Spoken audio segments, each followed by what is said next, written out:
The views and opinions and otherwise wisecrack remarks in this podcast are solely those of our highly caffeinated host. They do not represent the opinions of Fairchild Air Force Base leadership, the 92nd Public Affairs Office, or the United States Air Force. Any reference to commercial products, companies, or services does not imply federal endorsement. You've been warned. Boom, boom, boom, boom. Bada bing, bada boom. Come on, here comes the ready or not.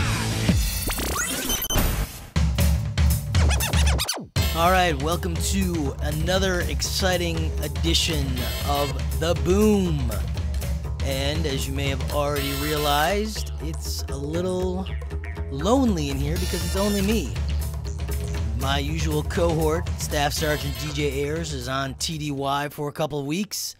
So until he returns, or until I hate the sound of my own voice so much, I'll be flying solo.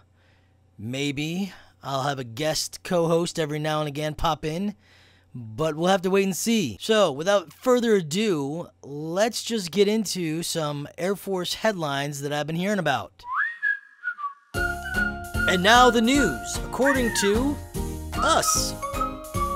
So the Air Force approved special pay now for nuclear career fields, which honestly sounds pretty good to me because if you're going to run the risk of glowing in the dark and or developing a third arm in the future, although I wouldn't mind if, radiation accidents happen like they do in the comic books, being bitten by a radioactive spider or being blasted by gamma rays, just becoming some sort of superpowered human would be kind of cool to me. In my eyes, that's the special incentive pay right there.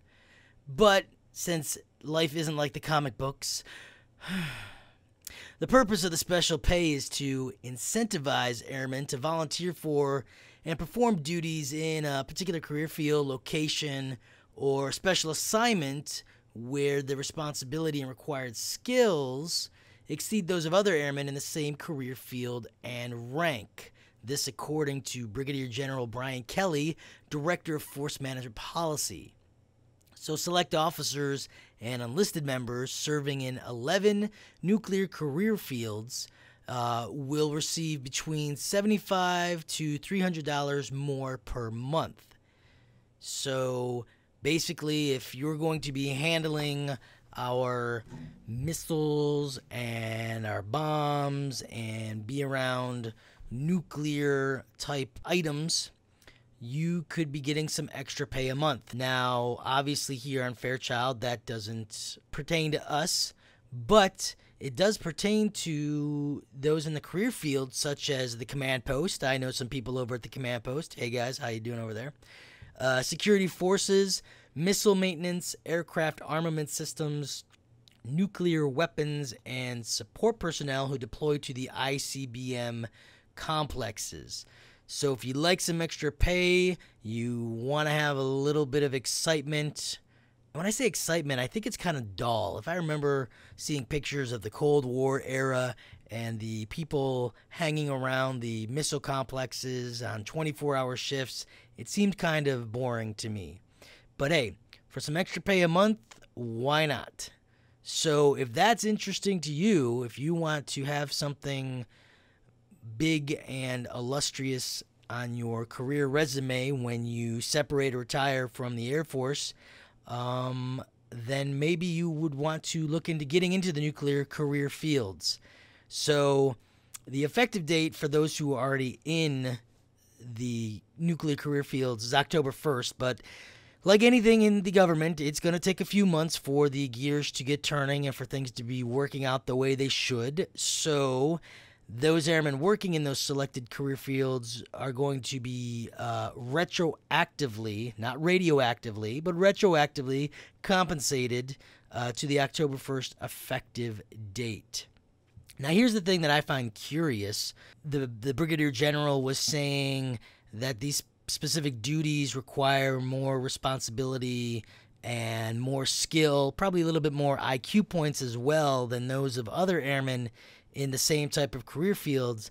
Yet, coinciding with this, I read an article that 71% of 34 million eligible Americans from the ages of 17 to 24. So you have 34 million Americans ages 17 to 24. Out of those 34 million, 71% of them would not qualify for military service because of their current state of health, their appearance, probably along the lines of tattoos and ear gauges and whatever else. You know what? I'm not going to go there. As well as education and criminal background. So that roughly means 7 out of 10 would not qualify for service in the military. That means it's already pretty slim pickings for those who are already working within the Air Force to pick for those nuclear career fields. On top of that, out of those, so 71% ineligible, meaning 29% are eligible for military service. And out of those 29% eligible, only 1% of young people 17 through 24 are both eligible and inclined to have a conversation about joining the military. So that's really, really small numbers already to add to the Air Force population. Out of those, how many are already smart enough to start within the nuclear career field? I don't know. And how many of us in the Air Force are already set to go into the nuclear career fields? I don't know. To me, I would ask for a little bit more incentive. Maybe there's an enlistment signing bonus or something to that matter. Again, put me somewhere where there's a chance of being bitten by a radioactive spider, and I'll take it. But like anything else, to see more details about incentive pay, special duty assignment pay list, and program changes, just head on over to the MyPERS site to get more information. Speaking of ways to polish up your resume and make it look all spiffy with those nuclear career fields, the Air Force is getting cool. That's right, in case you didn't already know how cool we are in the Air Force, the Air Force is getting even cooler. Yeah. The Air Force Credentialing Opportunities Online, or AF Cool, will take the place of military tuition assistance, or TA, for certification programs for enlisted and total force airmen seeking certifications. Basically, we are about to have an opportunity to use what was our tuition assistance for more certifications and getting various credentials before we get out. So what does that mean for Airman Snuffy? And by the way, if there really is an Airman Snuffy out there, I apologize. You just happen to be the butt of all Air Force jokes as well as the example that we use. So Airman Snuffy, I do apologize. But for the basic airmen out there, what is credentialing? How does it help me? Well, credentialing has, it is a tough word to say. Credentialing, like credentials, credentialing has two purposes. So it's going to continue to professionalize the enlisted force, basically by providing up-to-date, industry-recognized credentials and an airman's Air Force job. And then secondly, it provides a way for the airmen to prepare for civilian life by ensuring that they're ready to work in the civilian sector once they separate or are retired. So you can find more information if you've ever been on the Air Force Virtual Education Center website. You can find out more information about AF Cool. Keeping it local with Team Fairchild, in-flight refuelers out there, you can get a certified aviation manager certificate, a certified supply chain professional, a global logistics associate. Perhaps you're into aircraft fuels, you could get a certified aerospace technician credential or a certified mechanic of airframes. Let's not forget our administrative types out there. You can get certified as an administrative professional, a credential and professional in human resources, certificate for customer service specialists. there are plenty of opportunities out there for everyone, and the Air Force is just going to make it a little bit easier for us. So enlisted airmen submitting new applications through Air Force Cool, starting basically this new fiscal year.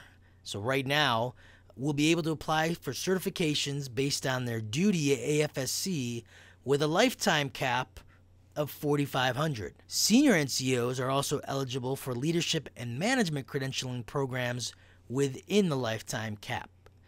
Now, funding for the program is currently scheduled to begin in January, but the website is up and running right now, so you can check out and make plans to further your career, both military and civilian-wise, with credentials through Air Force Cool. Ladies and gentlemen, we're about to begin phase 2 of our evil project. Or is it phase 3? I don't know phases. We are definitely into fall as far as the calendar says, but I think Team Fairchild and the rest of the Spokane area are definitely holding on to the last bit of summer weather as much as they can.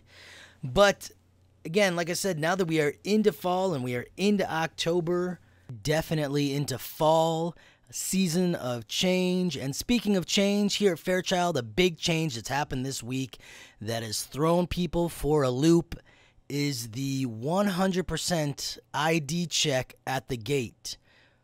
Now, here's the funny thing. We've had a sign up on that gate for as long as I've been here, which has been over 2 years, almost 3 years, that has always said 100% identification check or 100% ID check in progress or something to that effect. Now I think they just need to attach a sheet metal sign at the bottom that says, no, really, we're serious. Because that's what we're doing now, is we're doing 100% ID checks. Everybody in the car, age 16 or older, will be asked for identification. Hopefully it's DOD identification, whether you're enlisted, officer, guard, reserve, dependent. However, if you're bringing a visitor not associated with the DOD in any way whatsoever, you're going to have to wait a little while longer as you get in line at the visitor center to get your non-DOD visitor a pass. And then when they come through the gate, they show their license as well as that pass, and everyone else shows their IDs in the car, and you all get scanned through the DBIDS system. So yes, it's going to take a little bit longer, but it is for everyone's safety, and believe it or not, it's not like we shouldn't be used to this, because unless this is your first base, all the other bases in the Air Force, as far as I know, have been doing this for quite a while. So I think we've just been accustomed to zipping through the gate real quick here at Fairchild, but we are going to be doing it by the book. So plan for that extra time. Don't give the security forces guys at the gate any hard time. It's not their call on this. They're just doing their job. They're protecting our assets. They're protecting our people. You know, say, hey, thanks. Thanks for working hard out here at the gate in the cold and the wet and in the snow. Those security forces guys, sometimes you don't give them any love, and they have a hard job protecting us and serving our country. So, just so you know, this isn't something that's just a fad for this week. This will be an indefinite 100% ID check for all. Plan accordingly and be ready for it, because it's already happening.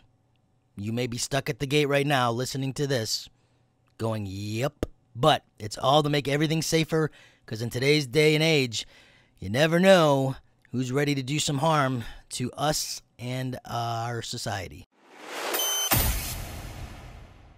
We are definitely rolling along in our various awareness campaigns. Like we mentioned a couple of podcasts ago, CFC, the Combined Federal Campaign, is in full effect. Get out there and get a hold of your representatives for your squadron or your flights and do your bit to share what you're able to give from your paycheck or your pocket. You can donate cash, you can donate through allotments, but find a charity out there and do a little service before self. There are hundreds of various international and national charitable organizations to contribute to. So again, Make sure you get out there and do that. It's always for a worthy cause. It happens every year at this time, so it should come to no surprise for most of us. But for you new airmen out there, this is what we do in the Air Force every fall. Also in the month of October, like I mentioned a couple of podcasts ago, we are in Domestic Violence Awareness Month. Domestic violence is not something to be taken lightly, as we've noticed in recent weeks in some of the major sports organizations. There have been issues of domestic violence that have gotten the athletes into some trouble, getting kicked off teams, getting kicked off rosters. Well, domestic violence in the Air Force will do the same thing for you. You could be kicked off our team, and we don't want any of that to happen, because every member in the Air Force is a valuable member no matter what their job is, and we want you to get help. If you are just having anger management issues or whatever the case may be, there are people out there to talk to, from mental health to your chaplains, to your supervisors, and your shirts. Also, we are taking power naps all this month of October. Some of us more literally than figuratively. You know who you are, creeping under, in the shadows of your shop, trying to sneak a nap. But the power nap is basically energy conservation, meaning from 1300 to 1600 every day in the month of October, we are going to take a power nap. Turn off the lights if you can. Some of us have automatic lights that never seem to turn off in our offices. Turn off the monitors on your computers. Turn off unnecessary equipment that may be on. You never know, just a little bit. If everyone does just a little bit, it adds up to a lot, and it'll help save the Air Force as well as Team Fairchild money. Take some time, get out of your office for a little while, take a break from the computer, and go get some coffee. I'm glad we had this talk. I feel better now. And speaking of coffee, some of you, I think, know where I'm going with this. I'm seeing it a lot on Facebook, little memes and pictures of something known as the Latte Salute. Danger, danger, Will Robinson. That's right, the Latte Salute. It all started when our Commander-in-Chief, President Obama, was videotaped stepping off of Marine One, I believe is the helicopter. It's called Marine One when he's on it, and saluting a Marine at the end of the steps there with a latte in his right hand. So had there not been a cover on it, he may have spilled his coffee. Well, needless to say, this blew up all over the internet and seemed to enrage quite a few people.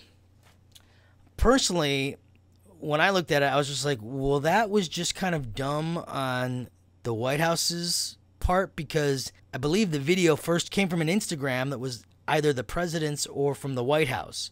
So his people kind of did it to themselves as far as whatever feelings this brought about in the American public.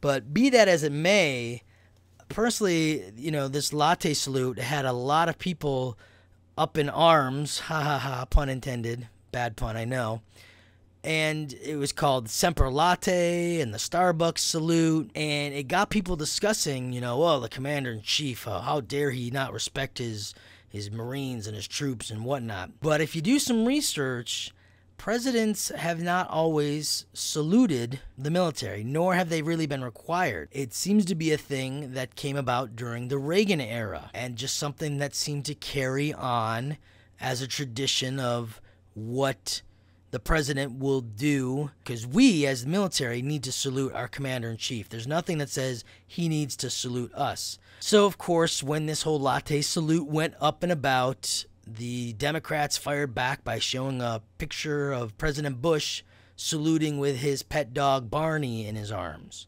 And it went back and forth and back and forth. And regardless of how you feel, I think it's kind of funny myself. I don't think it was meant as disrespect, and I'm not sure that the president really has somebody by his side to really give him all the advice as far as customs and courtesies go. But really, it's, in the grand scheme of things, what would have happened had he stepped off the helicopter with the coffee in his hand and not saluted? I find it funny. I think it's one of those cultural things of 2014 that, during New Year's Eve we'll talk about, and then come next year at this time, we'll all forget. To me, the day still goes on. The president is obviously very busy, had a lot on his mind, probably just came out of a briefing on the helicopter to go to another briefing, and remembered, oh, I need to salute my brave men and women as I step off. Just so happened he had a coffee in his hand. Moving on to something a little more serious, yet at the same time will bring about various different opinions from different people across the country, is a local story here for Washington State. Apparently, 2 Washington school districts are removing swing sets from their school playgrounds in the wake of a tragic death of a 7-year-old girl at an elementary school in Vancouver, Washington last week. A little girl by the name of Stormy died of a closed head injury after falling off the swing set. Family members said that Stormy walked home from school and told her mom and dad she fell off the swing set and that she felt dizzy. When her brother went to check on her later, he found her sick in her bedroom. So the family called an ambulance and the girl was taken to a local hospital where she was diagnosed with a traumatic brain injury and later eventually taken to a children's hospital in Portland. And sadly, the doctors took her off of life support last week. On Tuesday, Spokane and Richland Public Schools announced they are removing all swing sets from their school playgrounds over concerns for safety and lawsuits, and local parents are reacting. That decision obviously getting a lot of mixed input from parents. Some say it's an overreaction. Others say it's about time to get rid of those dangerous swing sets. Many larger school districts like the Seattle and Puyallup Public Schools don't have swing sets, whereas Tacoma Schools, Federal Way, Kent School Districts say they're not considering removing their swing sets. However, for Kent School Districts, they did replace their swing sets with shorter swings and installed padded matting underneath. Interestingly enough, in the school district where the accident and death did occur, no teachers saw the accident, and students didn't tell anyone either. A spokesperson for the district and a third-party investigator began an investigation that included interviews with staff and a review of the weekly playground inspection reports. So here it comes. Here comes my opinion on the entire thing. This project is extremely dangerous. Obviously, this is sad. It was an accident. My condolences to the friends and family of Stormy. It really is tragic. However, I think the overreaction of parents threatening school officials, and apparently there's petitions to have all swings removed, does not make any sense. I think the one school district that's installing padding if a child falls to lessen the damage, okay, I understand that's one way to mitigate it. Why, in our society, is there this thought that someone else has to, quote-unquote, pay when a tragedy occurs that's clearly not anyone's fault? You just don't get it, do you?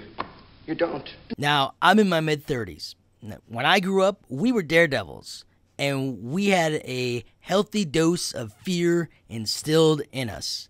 We understood some of the risks we were taking, and I think what we feared most, correct me if I'm wrong, was not the injury that would recur from the stupid stunt we were trying, but from our parents getting a hold of us. I mean, if you don't take risks as a kid, you're not going to take risks as an adult, and you're just kind of just going to be a lump on a log and not really go anywhere in life. So is the fight or flight instinct being bred out of our current population with anxious, well-meaning, but quite honestly dumb adults trying to protect their children not only from themselves, which is their responsibility, but from the environment, which is kind of known as a fool's errand? I mean, out of how many millions of children who play on swing sets last year, how many of them died? Again, it is a tragedy, and I really do feel for the family of Stormy. I mean, my son fell off some playground equipment and really hurt his arm. I didn't go out saying, oh, we should outlaw monkey bars and all outdoor play equipment. I mean, accidents happen. And thankfully, most of them don't usually cause permanent harm. I feel for the parents, I really do, but I'm really tired of our country's knee-jerk reaction to everything. Kids play, they fall, they do. But if this keeps up, taking away swing sets and playgrounds and things like that, kids won't be allowed to do anything. No running, no sports of any kind. Just sit on the grass, grab your iPad or your tablet, and just play with your computer and with your apps. Don't think about doing anything else. So that gives me an idea. Maybe someone should come up with an app for this, a virtual swing set, so that the kids growing up these days can sort of virtually experience what real life was like for their parents. Because that's where it's going. I mean, kids are just going to sit there and watch the internet all day and play on their tablets, play on their iPads, play on their smartphones. It'll be like the people from the movie WALL-E. If you've ever seen that movie where they're just big, bloated, don't do anything but sit in these floating chairs and socialize and get all their entertainment through their virtual sets on their chairs. So this just in, out of the 34 elementary school sites in the Spokane public schools, only 2 have swing sets. Well, that's kind of sad. Over the past 2 decades, swing sets have been replaced by a much more space-efficient, large combination toys, allowing more students to play on toys at any given time. Okay, so it sounds like they still have swings, just not your usual standalone swing sets. I mean, I think a lot of us, any of us older than probably 25, have ridden our bikes without helmets, have stayed out past dark, have played with sticks and stones and slingshots and everything else, and we've turned out just fine. But it's for the future generation that we're raising now that I'm wondering if they will be the outdoor adventurous type or not. 10 seconds to self-destruct. So that about wraps it up for this episode of The Boom. One last thing before I go, don't forget Monday, October 13th, is Columbus Day, a national holiday for about 90% of us here in the Air Force. That's right, Columbus Day, celebrating historical inaccuracy since 1937. I mean, saying Christopher Columbus discovered America in 1492 is kind of like saying I discovered beer in 1999.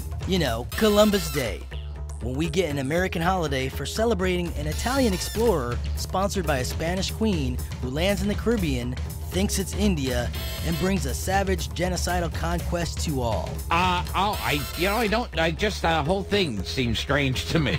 What a great day to have off. Well, that does it. I'm out of here. See you later, Team Fairchild. And once again, tell your friends and tell your coworkers that you listen to The Boom.